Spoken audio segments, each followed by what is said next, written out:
Thiruvananthapuram MLA hostel ജീവനക്കാരിയെ പീഡിപ്പിച്ച കേസിലെ പ്രതി 3 വർഷത്തിന് ശേഷം പിടിയിൽ. വയനാട് വൈത്തിരി സ്വദേശി ഹാരിസാണ് പിടിയിലായത്. ഒളിവിലായിരുന്ന പ്രതിയെ മ്യൂസിയം പോലീസ് പിടികൂടി.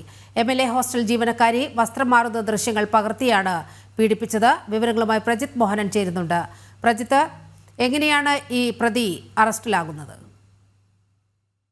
2021 ഇതിനാസ്പദമായ സംഭവം ഉണ്ടാകുന്നത്.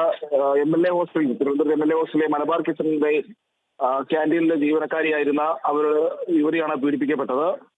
ഇവർ വസ്ത്രം മാറുന്ന ദൃശ്യങ്ങളടക്കം പകർത്തി അത് കാട്ടി ഭീഷണിപ്പെടുത്തി ലംഘനത്തിന് ഏർപ്പെടുകയും പിന്നീട് മദ്യം കുടിപ്പിച്ചുമൊക്കെ പീഡിപ്പിച്ചു തുടങ്ങിയ പരാതിയാണ് ഉണ്ടായിരുന്നത്. ഈ സംഭവം ഉണ്ടായി.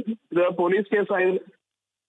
പിന്നാലെ ഈ പ്രതിയെ പോലീസ് എറിയുന്ന സമയത്ത് പ്രതി ഒളിവിൽ പോവുകയായിരുന്നു. പിന്നീട് ഇയാളെ ബാംഗ്ലൂരിൽ നിന്നാണ് പോലീസ് കണ്ടെത്തുന്നത്. ഏതാണ്ട് 3 വർഷം കഴിഞ്ഞിട്ടാണ് ഇയാളെ ഇപ്പോൾ കസ്റ്റഡിയിൽ എടുക്കുന്നത്. നീലിമ, MLA ഹോസ്റ്റൽ ജീവനക്കാരിയെ പീഡിപ്പിച്ച കേസിലെ പ്രതി 3 വർഷത്തിന് ശേഷം പിടിയിലായിരിക്കുകയാണ്. വയനാട് വൈത്തിരി സ്വദേശി ഹാരിസാണ് പിടിയിലായത്. പ്രജിത്താണ് വിവരങ്ങൾ പങ്കുവച്ചത്.